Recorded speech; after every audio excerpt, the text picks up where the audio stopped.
여러분, 기다림이라는 단어가 주는 여러 감정들이 있습니다. 사랑하는 여인을 기다린다고 했을 때는 어떤 감정이 일어나겠습니까? 설레는 마음, 기대가 막 뿜뿜 올라오겠지요. 객지에 생활하던 자녀가 집에 온다라는 이야기를 들었을 때, 오늘 예한이가 휴가 나왔습니다. 집사님 휴가 온다니까 어떤 마음이 들었습니까? 그렇죠. 보고 싶었던 아들이고 기쁜 마음이 있었겠죠, 그렇죠? 반대로 군대를 간다고 했을 때는 어떤 느낌이셨습니까? 보내야 되나 이런 생각도 들고 여러 가지 다양한 생각들이요. 그 기다림이라는 시간, 그 군입대를 눈앞에 뒀을 때에 여러 가지 생각이 교차했을 겁니다. 수술을 목전에 두면 어떤 생각을 할 수 있을까요? 기다리는 가운데 의사들은 최악의 경우를 이야기하게 되면 마음에 불안감이 생기고 두려운 마음이 생기게 됩니다. 어려운 일이 코앞에 닥쳐오면 어떤 마음이 듭니까? 지친다, 힘들다, 모든 걸 좀 내려놓고 싶다. 이런 마음이 드는 게 보통 사람이 가지는 마음들입니다. 우리가 일상에서 살아가는 감정, 이 기다림이라는 감정 안에 이런 것들이 충분히 녹아져 있습니다. 오늘은 교회 절기로 따지면 대강절입니다. 이 대강절은 예수님의 태어나신 성탄절을 기념하면서 주님의 재림을 내가 준비하겠다라는 마음으로 맞이하는 절기가 이 대강절입니다. 따라서 이 대강절 안에도 이 기다림이라는 마음이 담겨져 있어요. 그러니까 이미 이루어진 성탄절을 기대하는 마음으로, 기다리는 마음으로, 주님이 다시 오실 그날을 또 함께 기대하는 마음으로. 그래서 2000년 전 예수님께서 이 땅에 오신 것을 기다리며 기념하기 위해서 그날을 기다리고 있는 그 첫 출발점이 대강절입니다. 재림하실 예수님을 기다리며 준비하는 마음 또한 이 대강절에 가져야 될 마음이라고 했을 때 항상 신앙 안에도 이 기다림이라는 어떤 시간이 주어진다라는 것을 성경은 이야기하고 있다라는 것입니다. 그래서 오늘 대강절을 맞이해서 기다림 끝에 오신 예수님께서는 십자가 고난으로 구원을 완성하셨다라는 제목으로 한번 말씀을 나눠보도록 하겠습니다. 이미 예수님께서 태어나신 상황이었습니다. 예수님의 부모는 아기 예수님을 데리고 예루살렘에 올라가야 했습니다. 모세의 법에 따르면 정결 예식을 지켜야 되기 때문에 그랬습니다. 남자아이가 태어났습니다. 7일간 정결케 하고 하는 총 산모가 정결하게 되는데 필요한 시간이 40일의 시간이 지나고 나면 이 정결 예식을 하러 성전으로 나아가 제사 드리러 올라가야 됩니다.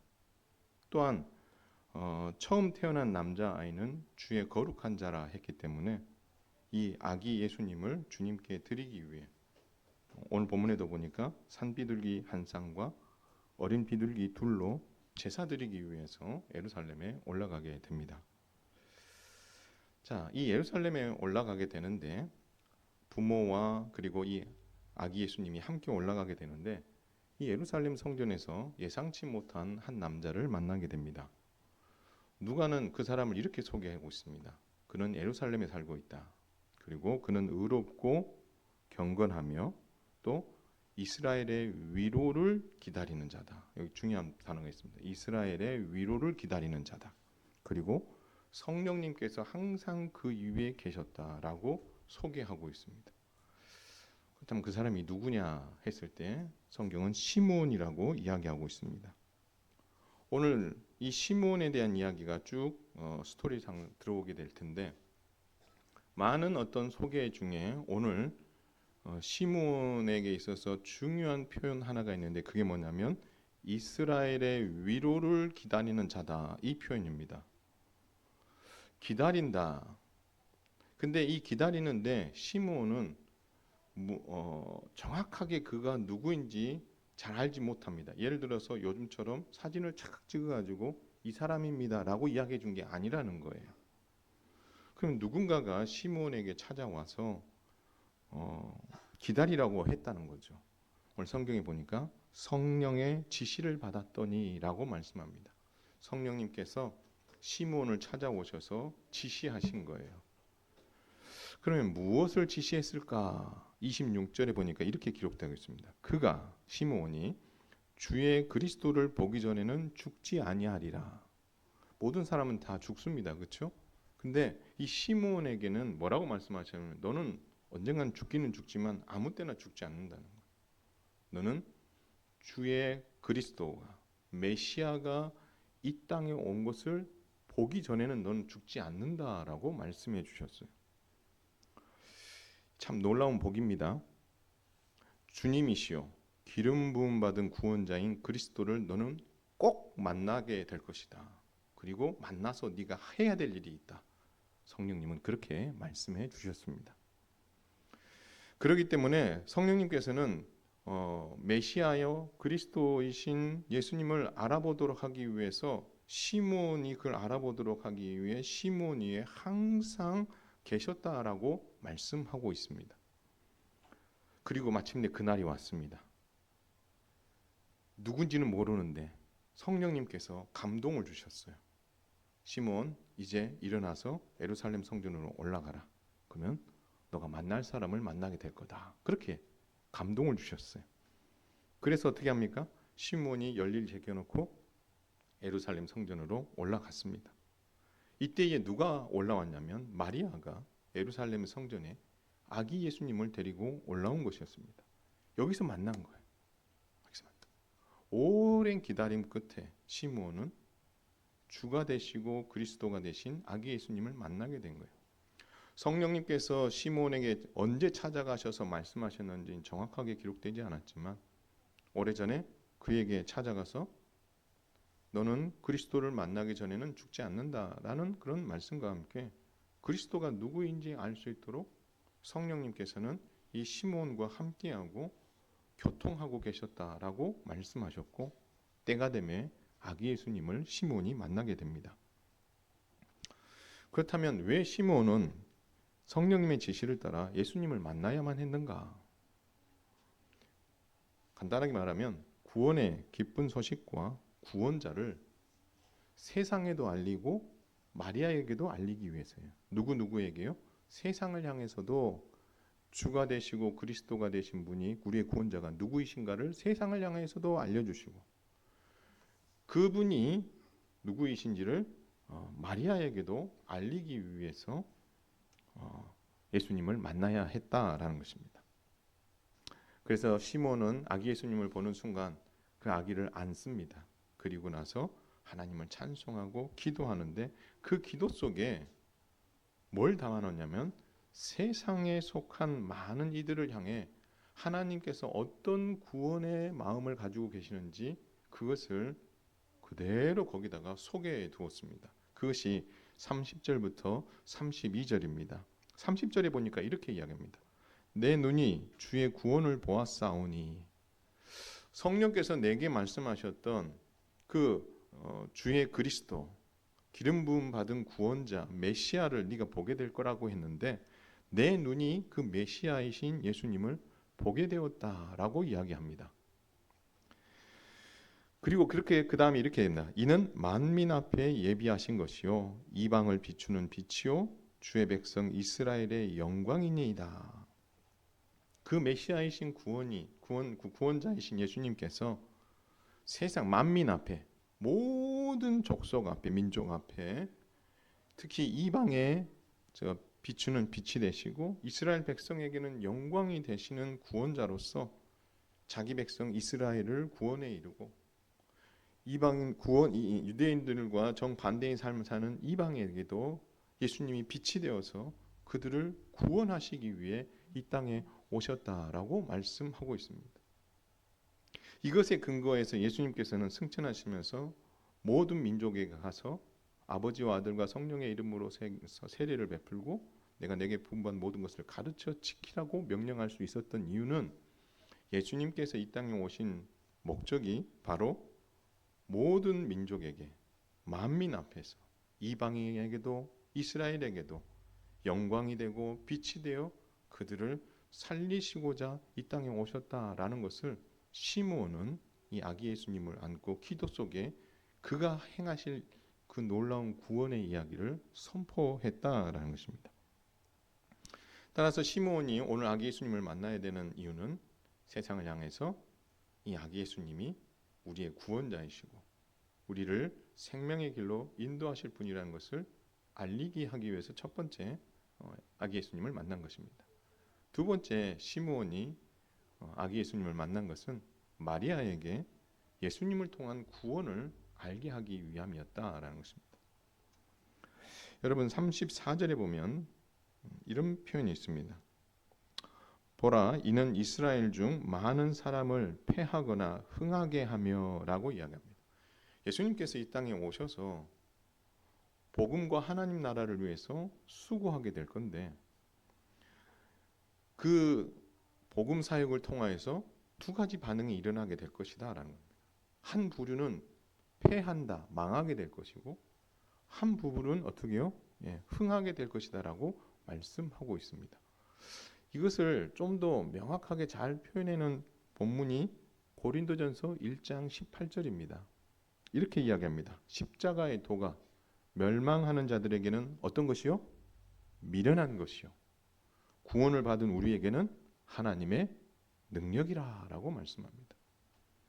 그래서 예수님께서 이 땅에 오셔서 어떤 이들을 패하게 하시고 어떤 이들은 흥하게 하신다 이 말은 예수님을 통해서 완성된 십자가의 도, 이 십자가의 도를 믿는 자들에게는 흥하게 되고 구원에 이르게 되지만 그 사실을 믿지 않는 자들은 멸망하게 되고 미련하여서 결국 믿지 않음으로 멸망하게 될 것이다. 고린도전서에서 바울은 분명히 그렇게 고백하게 나고 있다라는 것입니다. 그러면서 주님은 말씀합니다. 내가 곧 길이요 진리요 생명이니. 이걸 다르게 표현합니다. 내가 곧 그 길이요 그 진리요 그 생명이니. 유일한 길이고 유일한 생명이고 유일한 진리다. 왜냐하면 나로 말미암지 아니하고는 아버지께로 올 자가 없기 때문이다. 따라서 아버지께로 갈 수 있는 길은 나를 믿음으로만 갈 수 있는데 나를 믿는 자들에게는 정말 흥하게 하고 구원에 이르게 하지만 나를 믿지 않는 자들에게는 하나님께서 패하게 하시고 멸망하게 하실 것이다라고 말씀해 주고 있다라는 것입니다. 따라서 시몬은 이 마리아에게 이 아기 예수님이 앞으로 어떤 일을 행하실지를 잘 풀어 설명해 준 거죠. 두 번째, 그가 이 아기 예수님이 장성하셔서 구원을 완성하게 되는데 그 완성하는 길이 만만치 않을 것이다 라는 것을 이야기합니다. 34절 끝부분에 보니까 이렇게 이야기합니다. 비방을 받는 표적이 되기 위하여 세움을 받았고 라고 이야기합니다. 여러분, 예수님의 삶은 많은 사람들이 예수님을 쫓음으로 말미암아 대단히 어떤 센세이션을 일으켰었던 유명인이었습니다. 그러나 이것을 싫어했었던 많은 유대인들에게는 예수님의 공공의 적이었던 거죠. 그런데 그 예수님을 비방하고 믿지 않은 사람들 중에 이런 사람들이 있었어요. 누가복음 14장 24절에 보면 이런 말씀이 있습니다. 선지자가 고향에서는 환영을 받는 자가 없느니라. 그러니까 나사렛에 가서 하나님 나라를 전하고 복음을 전하려고 하는데 이 나사렛은 예수님이 사셨던 동네예요. 그러니까 예수님을 다 누구라고 알고 있어요? 요셉의 아들이라고 알고 있어요. 근데 자기가 구원자라고 이야기하고 다니니 여러분 우리가 제가 커는 걸 다 봤는데 이렇게 이야기를 하는 거죠. 믿지 않습니다. 환영받지 못합니다. 어느 정도 환영을 받지 못하냐면 성경에 보니까 회당에 있는 자들이 예수님의 이 가르침에 분노해서 동네 끝까지 쫓아낸 겁니다.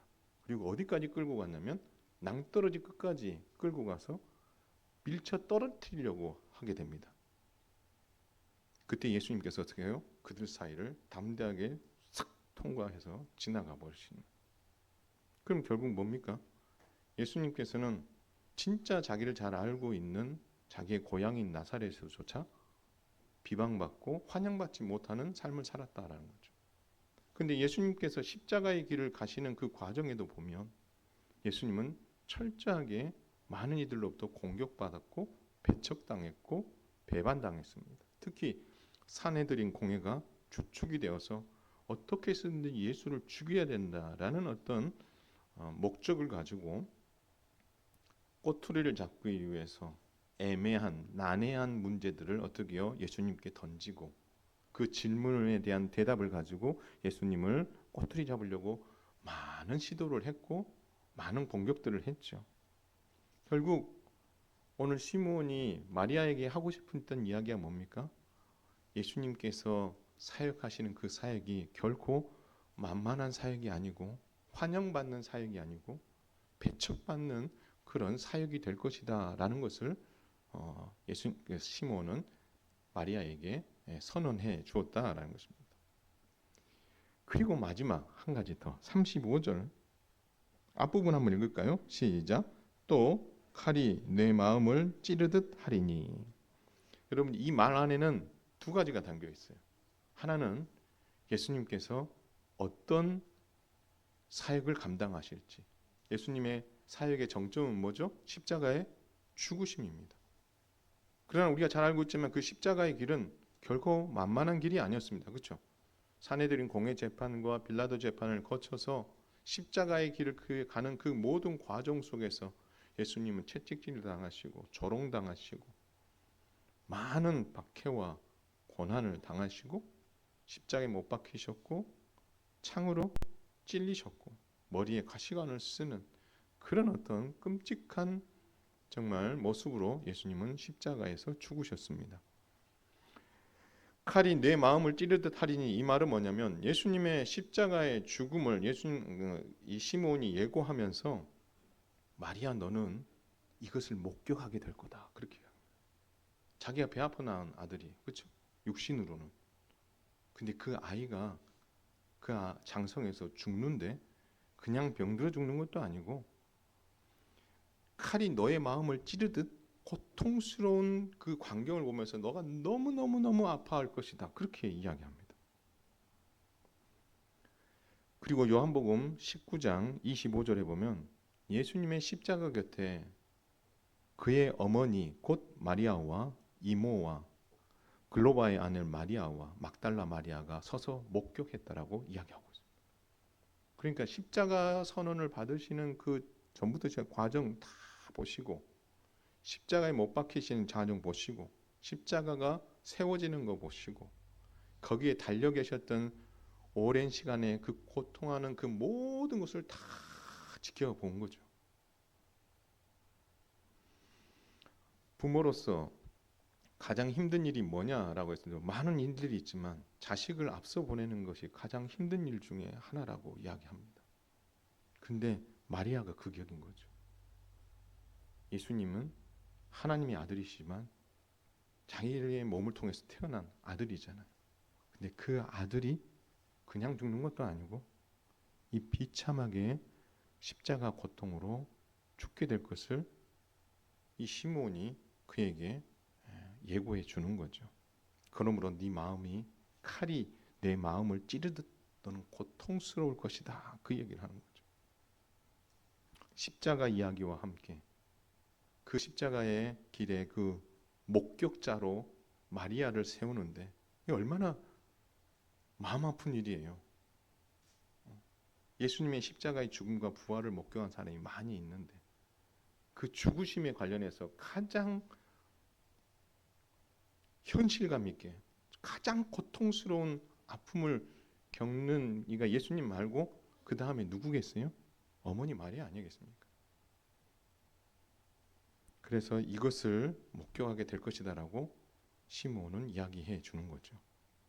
따라서 시므온이 오늘 성령에 감동되어서 예루살렘에 올라가서 이 아기 예수님을 만나고 축복한 가장 큰 이유 중에 하나는 예수님께서 어떤 사명을 감당할지를 알게 해주시는 거예요. 두 번째는 그 길이 십자가의 길이고 그 길이 얼마나 험한 길인지를 알게 해주신 거예요. 그 십자가의 무거운 짐을 이 아이 어깨에 하나님께서 짊어지게 해주셨다는 거죠. 그리고 이 고난의 십자가의 이 길의 이 무거운 짐은 다른 사람들은 질 수 오직 아기 예수님 이분만이 그 짐을 질 수 있다는 것을 알았기에 이 이야기를 시몬이 했다라는 것입니다. 하나님의 구원 계획은 십자가 고난으로 완성될 것을 예고하셨으며 예수님께서는 결국 순종함으로 십자가 죽음으로 이 모든 것을 완성하셨습니다. 사랑하는 성도 여러분, 하나님의 구원은 오랜 기다림 끝에 주어지는 은혜와 선물입니다. 그냥 덥석 우리에게 주어진 게 아니에요. 성경은 하나님의 구원이 오랜 기다림 끝에 왔다라는 표현을 창세전에 이 구원 계획이 준비됐다라고 말씀합니다. 그리고 창세기가 시작되고 창세기 3장 15절에 우리가 이걸 원시복음이라고 하는데 여자의 후손을 통해서 내가 구원을 이룰 것이다라고 처음 구원에 대한 메시지를 던진 이래에 지금 이후에 또 아브라함을 하나님께서 부르시고 그리고 이 아브라함 이후 2000년이 지난 바로 이 시점에 아기 예수님께서 탄생하게 된다라는 거죠. 그러면 창세전에 계획하시고 창조 때에 하나님의 인간의 범죄와 함께 하나님의 구원 계획을 공식적으로 발표하신 하나님께서 그 구원을 이루시기 위해서 아브라함을 부르신 이후 2000년 만에 예수 그리스도를 아기 예수님을 이 땅에 보내주시고 오늘 시므온을 만나게 하시고 세상을 향하여 그리고 마리아를 향하여 이 아이가 고난의 십자가를 통해서 우리를 구원할 메시아요 그리스도요 구원자라는 것을 알게 해주셨다라는 것입니다. 오랜 기다림 끝에 하나님께서 우리에게 은혜의 선물을 주셨다라는 것입니다. 이건 하나님의 구원 계획 안에서 그렇고요. 시몬을 한번 보십시오. 한 개인 시몬에게 성령님께서 찾아오셨습니다. 그리스도를 보기 전에는 죽지 아니하리라. 너무 황당한 어떤 명령 아니겠어요? 근데 그는 어떻게 합니까? 그거를 받아들였습니다. 그리고 기다리는 거죠. 그래서 여러분 성령이 그의 위에 이렇게 머물렀다 이 표현은 다르게 표현하면 이렇게도 보는 오랜 기다림 끝에 이 시므온은 성령님과 교통한 거죠. 성령님 어느 때입니까? 내가 구원자이신 그리스도를 만날 때가 언제입니까? 사람의 눈으로는 알 수가 없는 거죠. 앞서 말씀드렸던 것처럼 사진이 있는 것도 아니기 때문에. 그래서 성령께서 이 시므온과 함께하고 이 시므온은 성령님께 물으면서 이 기다림의 시간을 보냈다라는 것입니다. 그리고 그 기다림의 시간이 끝났을 때에 성령님께서는 시므온의 마음에 감동을 주셔서 구원자이신 예수님을 만나러 가게 하시고 만나서 아기 예수님의 사명과 또 세상과 마리아를 향하여 아기 예수님의 사명이 무엇인지를 선언하게 하셨다라는 것입니다. 마찬가지입니다. 하나님께서는 예수님의 십자가 죽음을 통한 구원만이 아니라 성도 개인의 삶을 찾아오셔서 고난과 역경 속에서도 이러한 방법으로 은혜를 우리에게 베풀어 준다는 사실을 믿으시길 바랍니다. 우리는 살다 보면 많은 고난이 찾아옵니다. 고난이 찾아오면 우리는 이런 생각을 하죠. 어떻게 하면 빨리 이걸 벗어나 볼까? 어떻게 하면 피해 볼까를 생각하는 게 보통 인간의 생각들입니다. 그러나 기억해야 될 것은 모든 성도는 역경의 터널을 통과해야 되고 반드시 그 끝을 지나야 된다라는 것입니다. 피할 수 없다는 겁니다. 여기서 우리가 기억해야 될 것은 뭐냐면 하나님께서는 예수 그리스도를 통한 구원을 위해서도 이 오랜 기다림 끝에 우리에게 구원을 선물로 주셨던 것처럼 우리 성도들이 일상을 살아가고 믿음 생활을 하면서 겪게 되는 많은 고난과 어려움 앞에서 하나님께서는 그 역경의 터널을 통과하시되 이 기다림의 시간과 과정을 거치기를 바라고 계신다는 사실을 믿으시기를 주님의 이름으로 축원을 드립니다. 기다림의 과정을 건너뛸 수는 없어요. 하나님께서 아브라함에게 찾아오셔서 내가 너에게 아들 주겠다라고 말씀하셨습니다. 그리고 덜컥 다음에 아들을 주신 게 아니잖아요. 몇 년을 기다렸어요? 25년의 시간을 기다렸어요. 25년의 기다림의 고통을 겪죠. 그래서 아브라함도 하나님 앞에 여러 가지 제안도 해보고 하나님 언제입니까? 라고 묻기도 하고 25년의 그 어떤 기다림의 끝에 하나님께서는 언약을 이어갈 이삭을 선물로 주시지 않았습니까? 여러분, 요셉이 그냥 요셉이 된 게 아니거든요. 17세에 아버지 곁을 떠나서 그가 애굽의 총리가 되는데 걸린 시간이 13년의 시간입니다.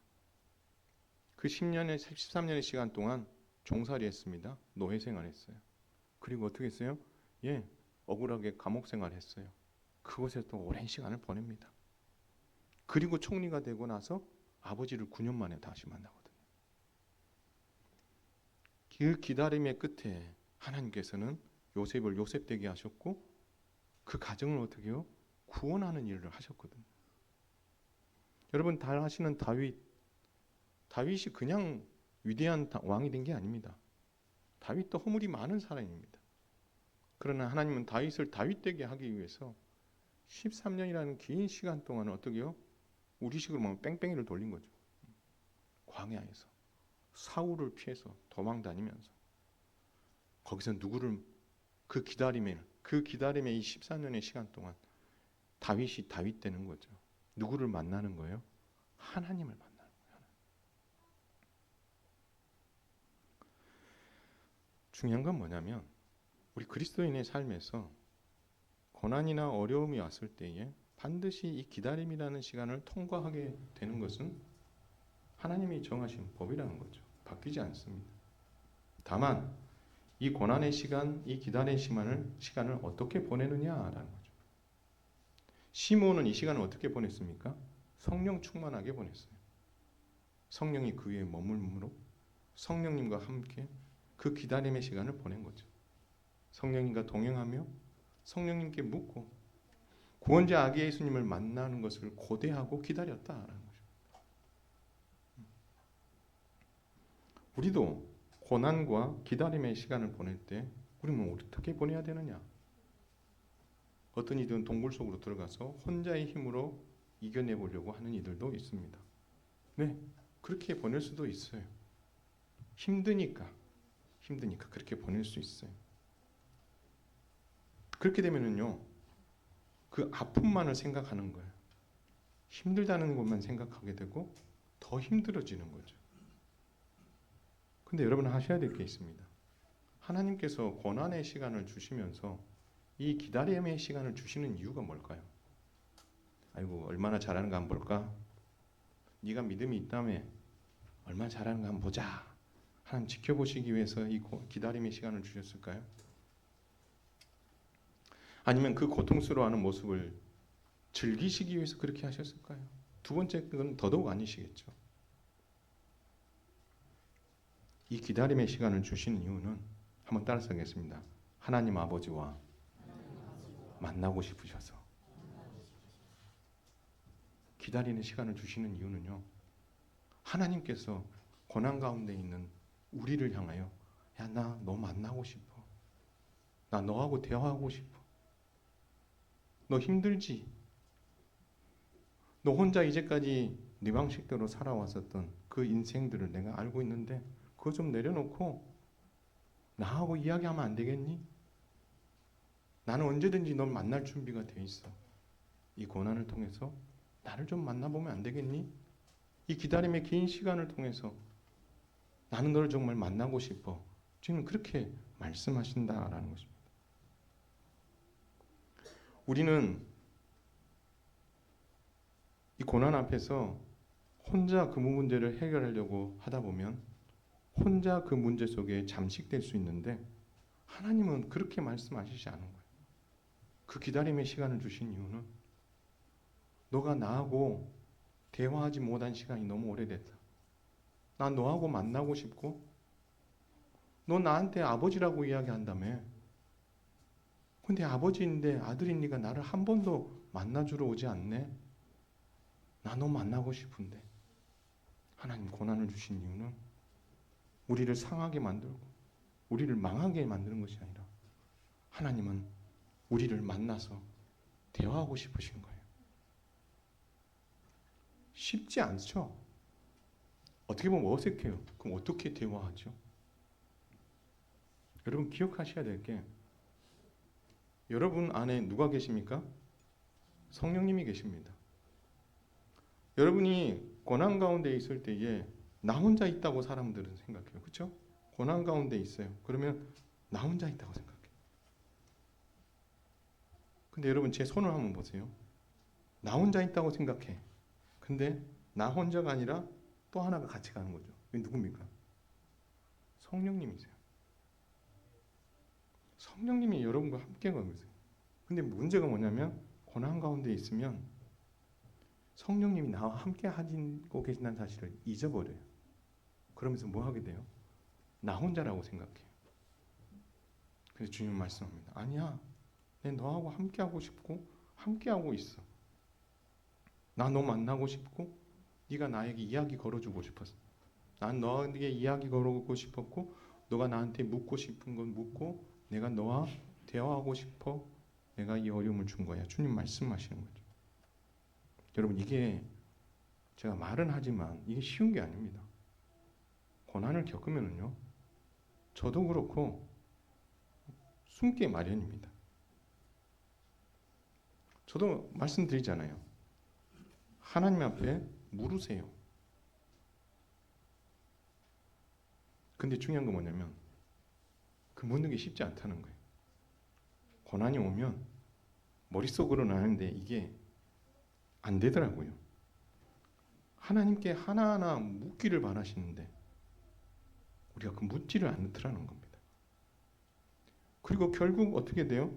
하나님께서는 이 고난을 통해서 나 너하고 대화하고 싶고 내 너에게 하고 싶은 말이 많은데 하나님은 말 걸기 위해서 만나주기 위해서 이 고난을 그들에게 우리에게 허락하셨는데 우리는 혼자 있다 보니까 이제 어떤 방법으로 하냐면 내 방식대로 하는 거예요. 내 방식대로 내가 경험한 방식대로 하나님께 묻는 방식을 잃어버리고 내 식으로 자꾸 그 문제를 풀어가려고 했던 때가 너무나 많았다라는 겁니다. 여러분이 그렇다는 게 아니고 저가 그렇다라는 겁니다. 늘 물으라고 하지만 뒤늦게 깨닫고 묻는 경우가 많습니다. 한참 혼자 헤매고 다니다가 한참 혼자 막 그 문제 해결하려고 막 시름시름하고 다니다가 뒤늦게야 하나님께서 나를 부르시는 거라를 알고 하나님 앞에 가더라라는 것입니다. 여러분 힘들고 어려운 시기를 거치고 계시는 분들 계시죠? 사람들의 위로는 잠시 위로가 될 수 있습니다. 그러나 하나님께서는 여러분에게 고난을 주시고 어려움을 주신 가장 큰 이유는 기다림의 시간을 주기 위함이고 그 기다림의 시간은 하나님께서 나를 만나고 싶으셔서 주시는 은혜의 시간이라는 것을 여러분 꼭 기억할 수 있게 되기를 주님의 이름으로 축원을 드립니다. 그러면은요 상황이 보이지 않을 수 있어요. 하나님과 가까이 있으면 자꾸 하나님을 생각하고 하나님께 물으세요. 하나님 어떻게 하기를 원하십니까? 하나님 오늘 누구를 만나야 되는데 어떤 대화를 하기를 원하십니까? 하나님 제 마음이 이런데 하나님 내가 어떤 일을 하면 좋겠습니까? 그러면 하나님께서 지만아 너 이거 이래 해라 그렇게 말하시는 경우는 별로 없습니다. 근데 하나님께서요 제 마음에 감동을 주세요. 그 감동대로 어떻게 해요? 한 발자국 한 발자국 나아가는 거죠. 거기서 뭘 얻어요? 너 힘들지? 못 알아줘서 미안해. 이게 우리를 위로해 주는 것이 아니라 우리가 하나님께 묻고 하나님께서 주시는 그 감동을 쫓아서 살아갈 때에 거기서 위로를 얻는 거예요. 아, 내가 혼자가 아니네. 나와 주님이 함께하고 계시네. 나의 힘이 되신 여호와여, 나의 요새가 되시고 산성이 되신다고 하셨던 그분이 나와 지금 함께하고 계시네. 그럼 이걸 알게 되는 거예요. 그럼 여기서 뭘 얻어요? 위로를 얻는 거예요. 여러분, 위로를 주시는 분이 누구십니까? 성령님이십니다. 진짜 여러분에게 위로를 주시는 분은 성령님이십니다. 근데 그 성령님이 여러분과 지금도 함께하고 계세요. 근데 그 함께 하시는 중에 우리가, 저도 그렇고 뒤늦게 깨닫든 어쨌든 간에 하나님 앞에 나아가서 묻게 되면 그 하나님으로 인해서 위로를 얻을 때 그것을 넉넉히 이기게 된다라는 사실을 여러분 꼭 기억할 수 있기를 주님의 이름으로 축원을 드립니다. 그래서 세상의 사람들의 위로가 나쁘다는 게 아니에요. 그들의 위로도 필요해요. 왜요? 정말 혼자라고 생각했을 때 누군가가 힘이 되어주고 위로가 되어주면 그거 같이 힘이 나는 게 없거든요. 그런데 진짜 위로는 하나님께서 이렇게 기다리라고 만들어둔 이 시간에 하나님 앞에 나아가서 하나님과 대화하고 하나님께 묻고 하나님의 지혜를 구하고 또 때로는 하나님께서 회개하게 하시면 회개하게 하시고 돌이키게 하면 돌이키게 하시고 그러는 가운데 어떻게 해요? 이 기다리는 시간을 보낼 때에 고난이 주는 유익을 여러분들이 마음껏 여러분 것으로 취할 수 있게 되는 거예요. 오늘 시므온이 아기 예수님을 만나고 난 이후에 네가 죽게 되겠다라는 성령의 음성을 듣고 나서 이 기다림의 시간을 성령님과 함께 보내므로 아기 예수님을 만났을 때에 그가 해야 될 사명, 세상을 향해서 구원을 선언하고 마리아를 향해서 당신의 아들이 어떻게 구원을 이루게 될지를 선언하는 그 일들을 감당했던 것처럼 저와 여러분의 삶 속에 찾아오는 많은 고난과 어려움 앞에서 혼자 그 문제를 해결하기보다 우리 하나님께서 이 기다림의 시간을 통해 나 너 만나고 싶은데 주님 손 내미시는 그 손을 덥석 잘 잡으셔서 주님과 대화하시고 주님께 물으시고 주님 그럼 내가 어떻게 하면 좋겠어요? 그래요. 내가 그렇게 하겠습니다. 그렇게 주님이 나하고 지금 이 순간에도 함께하고 있구나. 나에게 위로를 주는 분 했던 그 사람들은 잠시 위로를 하고 나와 함께하지 못하고 각자의 삶의 터전으로 돌아가지만 주님은 성령님은 나를 위로하시고 내가 어떤 역경 속에 있어도 지금도 함께 계셔서 나에게 힘이 되어 주시는구나 라는 사실을 알게 되면 여러분이 그 고난을 넉넉히 이길 수 있는 힘이 생기고 그것이 진짜 성령이 주시는 위로다라는 것입니다. 이 위로가 여러분 안에 충만함으로 고난을 넉넉히 잘 이겨나가고 이 기다리는 시간을 정말 믿음 안에서 성령 안에서 잘 보내서 고난이 진짜 주는 유익이 무엇인가를 기다림의 시간을 잘 보내어 뜻있게 보내어 그것을 여러분의 것으로 소유하게 되는 복이 있게 되기를 주님의 이름으로 축원을 드립니다.